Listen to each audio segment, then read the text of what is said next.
মৰমৰ ছাত্ৰ-ছাত্ৰীসকল, তোমালোক সকলোকে মোৰ ইউটিউব চেনেল মনোজ শইকীয়া এডুকেশ্যনলৈ স্বাগতম। আজি মই তোমালোকৰ বাবে পঞ্চম শ্ৰেণীৰ আমি আৰু আমাৰ পৰিৱেশৰ আহাৰৰ প্ৰয়োজনীয়তা নামৰ পাঠটিৰ প্ৰশ্নসমূহ যুগুতাই আনিছোঁ। পাঠটিৰ অনুশীলনীত দিয়া প্ৰশ্নৰ উপৰিও যথেষ্ট অতিৰিক্ত প্ৰশ্ন সংযোজিত কৰা হৈছে। ভিডিঅ'টো স্কিপ নকৰাকৈ শেষলৈ চাবা বুলি আশা কৰিলোঁ। তেন্তে আহাচোন ভিডিঅ'টো আৰম্ভ কৰোঁ।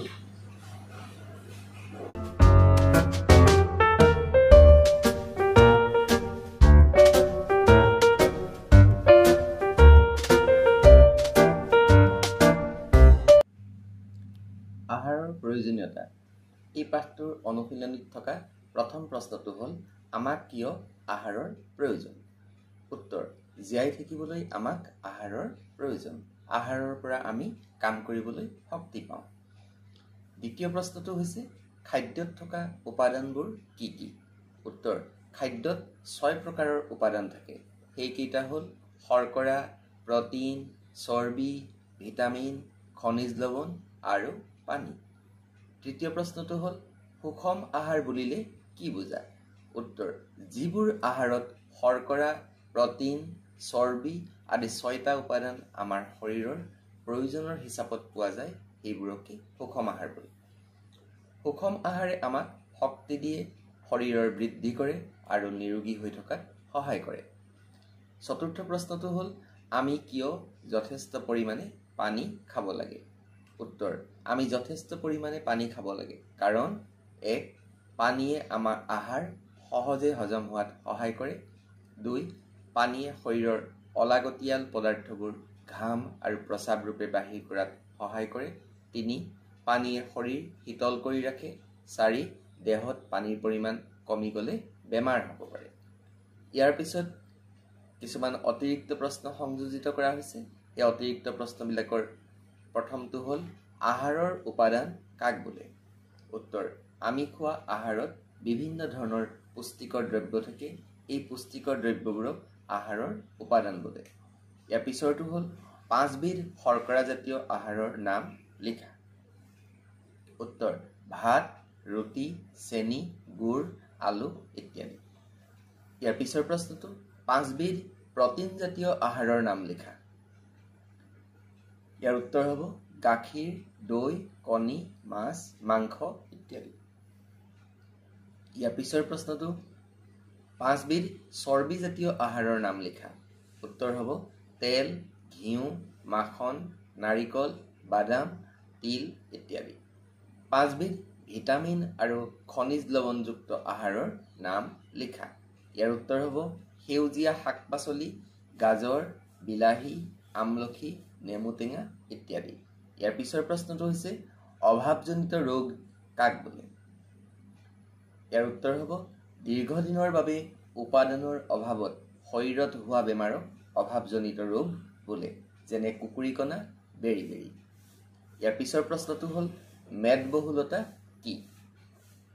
ইয়াৰ উত্তৰ হ'ব চৰ্বিজাতীয় আহাৰ বেছিকৈ খালে আমাৰ শৰীৰত বহুত বেছি চৰ্বি বা মেদ জমা হয়। ইয়াৰ ফলত শৰীৰৰ ওজন অস্বাভাৱিকভাৱে বৃদ্ধি পায়, শৰীৰ শকত হৈ গৈ থাকে। ইয়াকে মেদবহুলতা বোলে। ইয়াৰ পিছৰ প্ৰশ্নটো হ'ল, যিকোনো 5টা সুখাদ্যাভ্যাস উল্লেখ কৰা। Good food habit. ইয়াৰ 5টা সুখাদ্যাভ্যাস হ'ল, 1 নম্বৰ, এবাৰতে বেছি আহাৰ নাখাই নিৰ্দিষ্ট সময়ৰ মূৰে মূৰে খাব লাগে। 2. আহাৰ ভালদৰে চোবাই খাব লাগে। 3. লৰালৰিকৈ কেতিয়াও আহাৰ খাব নালাগে। 4 নম্বৰ, বেছি ভাগৰ লাগিলে আহাৰ খাব নালাগে। আৰু 5 নম্বৰ, সদায় সেউজীয়া শাক-পাচলি খাব লাগে।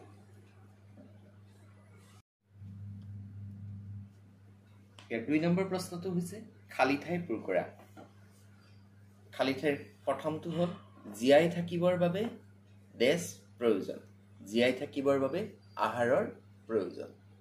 খ নম্বৰটো হ'ল, আমাৰ দেহৰ গঠন আৰু বৃদ্ধিত সহায় কৰা উপাদানবিধ হ'ল প্ৰটিন।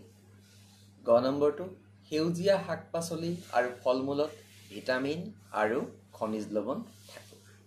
ঘ নম্বৰটো হৈছে, প্ৰয়োজনীয় পৰিমাণত সকলোবোৰ উপাদান থকা খাদ্য সুষম আহাৰ বোলে। নম্বৰটো হ'ল ভিটামিন এৰ অভাৱত চকুৰ দৃষ্টিশক্তি কমে। অনুশীলনীৰ 3 নম্বৰ প্ৰশ্নটো হ'ল ক অংশৰ লগত খ অংশ মিলোৱা। মই আস্তানি মিলাই দিছোঁ, তোমালোকে ভালদৰে চোৱা। ক অংশত আছে আমাৰ শৰীৰক শক্তি দিয়া উপাদানবিধ হ'ল, এইটো খ অংশৰ শৰ্কৰাৰ লগত মিলিব, অৰ্থাৎ আমাৰ শৰীৰক শক্তি দিয়া উপাদানবিধ হ'ল শৰ্কৰা। শৰীৰত হাড় আৰু দাঁতৰ গঠনত সহায় কৰা খনিজ লৱণবিধ হ'ল কেলছিয়াম। তেজৰ গঠনত সহায় কৰা খনিজ লৱণবিধ হ'ল লৌহ। আয়োডিনৰ অভাৱত হোৱা বেমাৰবিধ হ'ল গৰম। 4 নম্বৰ প্ৰশ্নটো হ'ল শুদ্ধ উত্তৰটো বিচাৰি উলিওৱা। ইয়াত কেইবাটাও অপশ্যন দিয়া আছে, শুদ্ধ উত্তৰটো তাৰ পৰা বিচাৰি উলিয়াবলৈ।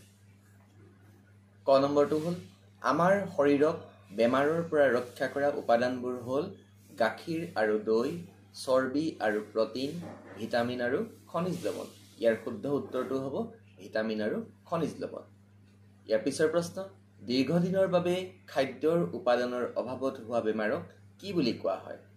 বেৰি-বেৰি, কুকুৰিকণা, অভাৱজনিত ৰোগ। ইয়াৰ উত্তৰ হ'ব অভাৱজনিত ৰোগ।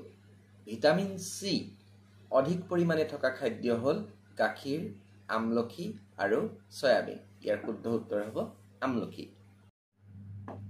আজিৰ ভিডিঅ'টো ইমানেই। প্ৰশ্নসমূহৰ উত্তৰসমূহ মনত ৰাখিবলৈ যত্ন কৰিবা আৰু ঘৰত ভালদৰে পঢ়া শুনা কৰিবা। কিবা সুধিব লগা বা বুজিব লগা থাকিলে কমেণ্ট কৰি সুধিবা আৰু মই উত্তৰ দিবলৈ চেষ্টা কৰিম। আৰু মোৰ অন্য ভিডিঅ' চাবলৈ এণ্ড স্ক্ৰীণত ওলাই থকা ভিডিঅ'টোত ক্লিক কৰিবা। শেষত তোমালোকৰ মংগল আৰু সুস্বাস্থ্য কামনাৰে মনোজ শইকীয়া ছাৰ। ধন্যবাদ।